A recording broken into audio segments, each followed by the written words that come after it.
Hi friends, ನಿಮ್ಮೆಲ್ಲರಿಗೂ ಕೂಡ ನಿಮ್ಮದೇ ಆಗಿರ್ತಕ್ಕಂಥ ಯೂಟ್ಯೂಬ್ ಚಾನಲ್ ಸ್ಟಡಿ ವಿತ್ ಪರಶುರಾಮ್ಗೆ ಸ್ವಾಗತ ಅಂತ ಹೇಳ್ತಾ 9ನೇ ತರಗತಿ ವಿಜ್ಞಾನದ 2ನೇ ಪಾಠ ನಮ್ಮ ಸುತ್ತಲಿನ ದ್ರವ್ಯವು ಶುದ್ಧವೇ ಅಂತಕ್ಕಂಥದ್ದು ಪಾಠ ಇದೆ. ನಮ್ಮ ಸುತ್ತಲಿನ ದ್ರವ್ಯವು ಶುದ್ಧವೇ. ಓಕೆ, ಸೊ ಇದರ ಪಠ್ಯದ ಒಳಗಿನ ಪ್ರಶ್ನೆಗಳಿಗೆ ಉತ್ತರವನ್ನು ನೋಡೋಣ. ಪೇಜ್ ನಂಬರ್ ಸ್ವಲ್ಪ ಏನಾಗಿರ್ಬೋದು, ವೇರಿಯೇಷನ್ ಆಗ್ಬೋದು, ಚೆಕ್ಔಟ್ ಮಾಡಿಕೊಡ್ರಿ. ಬಟ್ ಪ್ರಶ್ನೆಗಳು ಮಾತ್ರ ಇವೇ ಇದ್ದಾವೆ. ವಿಡಿಯೋನ ಲೈಕ್, ಶೇರ್ ಮತ್ತು ಸಬ್ಸ್ಕ್ರೈಬ್ ಮಾಡೋದನ್ನು ಮಾತ್ರ ಮರೆಯದಿರಿ. 9th ಎಲ್ಲ ವಿಷಯಗಳಲ್ಲಿ ಕೂಡ ನಿಮಗೆ ಪಾಠದ ಪ್ರಶ್ನೋತ್ತರಗಳು LBA ಪೇಪರ್ಗಳ ಸಹಿತ ಕೊಡ್ತಾ ಇದ್ದೀವಿ. ಅವೆಲ್ಲವುಗಳನ್ನು ಯುಟಿಲೈಸ್ ತಗೊಳ್ರಿ. ವಿಡಿಯೋಗಳನ್ನು ವಾಚ್ ಮಾಡಿದ ಕೂಡಲೇ ನಿಮ್ಮ ಫ್ರೆಂಡ್ ಸರ್ಕಲ್ಗಳಿಗೆ ಶೇರ್ ಮಾಡೋದನ್ನು ಮಾತ್ರ ಮರೆಯದಿರಿ. ಹಾಗಾದರೆ ಶುರು ಮಾಡುವ. ಶುದ್ಧ ವಸ್ತು ಎಂದರೇನು ಅಂತ ಫಸ್ಟ್ ಕ್ವಶನ್ ಕೇಳಿದ್ದಾರೆ. ಒಂದೇ ರೀತಿಯ ಕಣಗಳಿಂದ ಉಂಟಾಗಿರುವ ವಸ್ತುವನ್ನೇ ಶುದ್ಧ ವಸ್ತು ಅಂತ ಕರೆಯೋದು. ಪ್ರಶ್ನೆ 2, ಸಮರೂಪ ಮತ್ತು ಅಸಮರೂಪ ಮಿಶ್ರಣದ ನಡುವಿನ ವ್ಯತ್ಯಾಸಗಳನ್ನು ಪಟ್ಟಿ ಮಾಡಿ. ಇದು ಮೋಸ್ಟ್ ಇಂಪಾರ್ಟೆಂಟ್ ಇದೆ. ಸಮರೂಪ ಮಿಶ್ರಣ, ಅಸಮರೂಪ ಮಿಶ್ರಣ. ಸಮರೂಪ ಅಂದರೆ ಮಿಶ್ರಣದ ಘಟಕಗಳು ಏಕರೂಪ ಸಂಯೋಜನೆಯನ್ನು ಹೊಂದಿರ್ತವೆ. ಅಸಮರೂಪ ಮಿಶ್ರಣದಲ್ಲಿ ಮಿಶ್ರಣದ ಘಟಕಗಳು ಏಕರೂಪ ಸಂಯೋಜನೆಯನ್ನು ಹೊಂದಿರೋದಿಲ್ಲ. ಇನ್ನು ಸಮರೂಪ ಮಿಶ್ರಣದಲ್ಲಿ ಮಿಶ್ರಣದ ಘಟಕಗಳನ್ನು ಬರಿಗಣ್ಣಿನಿಂದ ಪ್ರತ್ಯೇಕವಾಗಿ ಗುರುತಿಸಲಿಕ್ಕೆ ಸಾಧ್ಯನೇ ಇಲ್ಲ. ಆದರೆ ಅಸಮರೂಪ ಮಿಶ್ರಣದಲ್ಲಿ ಮಿಶ್ರಣದ ಘಟಕಗಳನ್ನು ಬರಿಗಣ್ಣಿನಿಂದ ಪ್ರತ್ಯೇಕವಾಗಿ ನಾವೇನು ಮಾಡ್ಬೋದು, ಗುರುತಿಸ್ಬೋದು. ಇನ್ನು ಸಮರೂಪ ಮಿಶ್ರಣಕ್ಕೆ ಉದಾಹರಣೆ ಸಕ್ಕರೆ ಮತ್ತು ನೀರಿನ ಮಿಶ್ರಣ, ಉಪ್ಪು ಮತ್ತು ನೀರಿನ ಮಿಶ್ರಣ, ತಾಮ್ರದ ಸಲ್ಫೇಟ್ ಮತ್ತು ನೀರಿನ ಮಿಶ್ರಣವನ್ನು ಉದಾಹರಣೆಯಾಗಿ ಕೊಡ್ಬೋದು. ಆದರೆ ಅಸಮರೂಪ ಮಿಶ್ರಣಕ್ಕೆ ಉಪ್ಪು ಮತ್ತು ಕಬ್ಬಿಣದ ರಜಗಳ ಮಿಶ್ರಣ, ನೀರು ಮತ್ತು ಮರಳಿನ ಮಿಶ್ರಣ ಅಂತ ನಾವೇನು ಮಾಡ್ಬೋದು, ಉದಾಹರಣೆಗಳನ್ನು ಕೊಡ್ಬೋದು.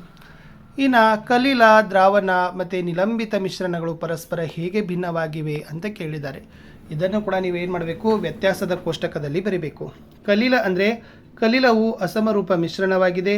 ಇದು ಬೆಳಕಿನ ಕಿರಣಗಳನ್ನು ಚದುರಿಸುವುದರ ಮೂಲಕ ಈ ಟೆಂಡಾಲ್ ಪರಿಣಾಮವನ್ನು ಉಂಟು ಮಾಡ್ತದೆ. ಫಾರ್ ಎಕ್ಸಾಂಪಲ್ ಮಂಜು ಮತ್ತು ಮೋಡ. ಆದರೆ ದ್ರಾವಣ ಅಂದರೆ ದ್ರಾವಣ ಒಂದು ಸಮರೂಪ ಮಿಶ್ರಣವಾಗಿದೆ. ಇದು ಬೆಳಕಿನ ಕಿರಣಗಳನ್ನು ಚದುರಿಸೋದಿಲ್ಲ. ಆದ್ದರಿಂದ ಇದು ಟೆಂಡಾಲ್ ಪರಿಣಾಮವನ್ನು ಉಂಟು ಮಾಡೋದಿಲ್ಲ. ಫಾರ್ ಎಕ್ಸಾಂಪಲ್ ಸಕ್ಕರೆಯ ದ್ರಾವಣ. ಇನ್ನು ನಿಲಂಬಿತ ಮಿಶ್ರಣ ಅಂದರೆ ಈ ನಿಲಂಬಿತ ಮಿಶ್ರಣವು ಅಸಮರೂಪ ಮಿಶ್ರಣವಾಗಿದೆ. ಇದು ಬೆಳಕಿನ ಕಿರಣಗಳನ್ನು ಚದುರಿಸೋದರ ಮೂಲಕ ಈ ಟಿಂಡಾಲ್ ಪರಿಣಾಮವನ್ನು ಉಂಟು ಮಾಡ್ತದೆ. ಫಾರ್ ಎಕ್ಸಾಂಪಲ್ ನೀರು ಮತ್ತು ಮರಳಿನ ಮಿಶ್ರಣ ಅನ್ನೋದನ್ನು ಉದಾಹರಣೆಯಲ್ಲಿ ನೀವು ಕೊಡಬಹುದು. ಮುಂದಿನ ಪ್ರಶ್ನೆ 4, ಒಂದು ಪರ್ಯಾಪ್ತ ದ್ರಾವಣವನ್ನು ತಯಾರಿಸಲು 36 ಗ್ರಾಂ ಸೋಡಿಯಂ ಕ್ಲೋರೈಡನ್ನು 100 ಗ್ರಾಂ ನೀರಿನಲ್ಲಿ 293 ಕೆಲ್ವಿನ್ ತಾಪದಲ್ಲಿ ವಿಲೀನಗೊಳಿಸಬೇಕು. ಇದೇ ತಾಪದಲ್ಲಿ ಆ ದ್ರಾವಣದ ಸಾರತೆಯನ್ನು ಕಂಡುಹಿಡಿಯಿರಿ ಅಂತ ಕೇಳಿದ್ದಾರೆ. ಏನು ಕೊಟ್ಟಿದ್ದಾರೆ? ದ್ರಾವ್ಯದ ರಾಶಿ 36 ಗ್ರಾಂ, ದ್ರಾವಕದ ರಾಶಿ 100 ಗ್ರಾಂ. ಏನು ಕಂಡುಹಿಡಬೇಕು? ದ್ರಾವಣದ ರಾಶಿ. ನಮಗೆ ದ್ರಾವಣದ ರಾಶಿ ಅಂದರೆ ದ್ರಾವ್ಯದ ರಾಶಿ ಪ್ಲಸ್ ದ್ರಾವಕದ ರಾಶಿ ಅಂದರೆ 36 + 100 ಅಂದರೆ ಎಷ್ಟಾಯಿತು? 136 ಗ್ರಾಂ ಬತ್ತು. ಇವಾಗ ಈ ದ್ರಾವಣದ ಶೇಕಡಾವಾರು ರಾಶಿ ಮತ್ತು ಗಾತ್ರಗಳ ಅನುಪಾತವನ್ನು ಲೆಕ್ಕ ಹಾಕಬೇಕು. ಅದನ್ನು ಮಾಡಬೇಕಾದ್ರೆ ಸೂತ್ರ ದ್ರಾವಣದ ರಾಶಿ ಭಾಗಿಸು ದ್ರಾವಣದ ಗಾತ್ರ ಗುಣಿಸು 100. 36 × 136 / 100 ಇದು 26.47% ಅಂತ ನೀವೇನು ಮಾಡಬೇಕು, ತೋರಿಸಬೇಕು. ಮುಂದಿನ ಪ್ರಶ್ನೆ, ಒಂದರಲ್ಲೊಂದ ಬೆರಕೆಯಾಗಬಲ್ಲ ಸೀಮೆ ಎಣ್ಣೆ ಮತ್ತು ಪೆಟ್ರೋಲ್ 25 ಡಿಗ್ರಿಗಿಂತ ಹೆಚ್ಚಿನ ಕುದಿಬಿಂದು ವ್ಯತ್ಯಾಸವಿದೆ. ಈ ಮಿಶ್ರಣವನ್ನು ನೀವು ಹೇಗೆ ಬೇರ್ಪಡಿಸ್ತೀರಿ? ಸೊ ಇದನ್ನು ಆಸವನ ವಿಧಾನದಿಂದ ನಾವೇನು ಮಾಡ್ಬೋದಪ್ಪ ಅಂದರೆ ಈ ಮಿಶ್ರಣವನ್ನು ಬೇರ್ಪಡಿಸಬಹುದು ಅಂತ ಬರಿಬೇಕು. ಇನ್ನು ಇವುಗಳನ್ನು ಬೇರ್ಪಡಿಸಲಿಕ್ಕೆ ಬಳಸ್ತಕ್ಕಂಥ ತಂತ್ರ ಬರಿಬೇಕು. ಮೊಸರಿನಿಂದ ಬೆಣ್ಣೆ, ಸೆಂಟ್ರಿಫ್ಯೂಜ್, ಸಮುದ್ರದ ನೀರಿನಿಂದ ಉಪ್ಪು, ಆವಿಕರಣ, ಉಪ್ಪಿನಿಂದ ಕರ್ಪೂರ ಉತ್ಪತ್ತನ ಅಂತಕ್ಕಂಥ ತಂತ್ರಗಳನ್ನು ನಾವೇನು ಮಾಡ್ತೀವಿ, ಬಳಸ್ತೀವಿ. ಪ್ರಶ್ನೆ 7, ಸ್ಫಟಕೀಕರಣ ತಂತ್ರದಿಂದ ಯಾವ ವಿಧದ ಮಿಶ್ರಣಗಳನ್ನು ಬೇರ್ಪಡಿಸಬಹುದು? ಘನ ವಸ್ತುಗಳನ್ನು ಶುದ್ಧೀಕರಿಸಲು ಸ್ಫಟಿಕೀಕರಣ ತಂತ್ರವನ್ನು ನಾವೇನು ಮಾಡ್ತೀವಪ್ಪ ಅಂದರೆ ಬಳಸ್ತೀವಿ. ಮುಂದಿನ ಪ್ರಶ್ನೆ, ಈ ಕೆಳಗಿನವುಗಳನ್ನು ಭೌತ ಮತ್ತು ರಾಸಾಯನಿಕ ಬದಲಾವಣೆಗಳಂತ ವಿಂಗಡಿಸಬೇಕು.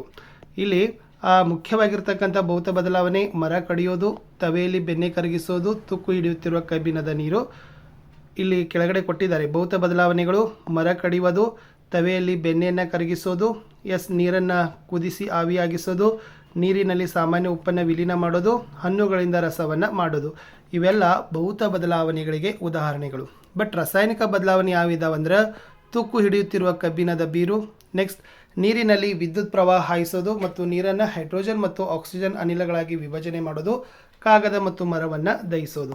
ಇಷ್ಟು ಏನಾಗಿತ್ತು ಅಂತಂದರೆ ನಮ್ಮ ಸುತ್ತಲಿನ ದ್ರವ್ಯವು ಶುದ್ಧವೇ ಅಂತಕ್ಕಂಥ ಪಾಠದ ಪಠ್ಯದೊಳಗಿನ ಪ್ರಶ್ನೆಗಳನ್ನು ಕೊಟ್ಟಿದ್ದೀನಿ. ಸೊ ನೆಕ್ಸ್ಟ್ ವಿಡಿಯೋದಲ್ಲಿ ನಾನು ಇದ್ರದ್ದು ಅಭ್ಯಾಸ ಪ್ರಶ್ನೆಗಳನ್ನು ಕೊಡ್ತೀನಿ, LBA ಕೂಡ ಕೊಡ್ತೀನಿ. ಎಲ್ಲ ವಿಷಯಗಳಿದ್ದಾವೆ. ಹೆಚ್ಚು ಜನರಿಗೆ ಶೇರ್ ಮಾಡಬೇಕು, ಲೈಕ್ ಮಾಡಬೇಕು, ಕಮೆಂಟನ್ನು ಸಹಿತ ಮಾಡಿ ಅಂತ ಹೇಳ್ತಾ ಸಿಗ್ತೀನಿ ಹೊಸ ವಿಡಿಯೋದಲ್ಲಿ. ಅಂಟಿಲ್ ಟೇಕ್ ಕೇರ್, ಬಾಯ್.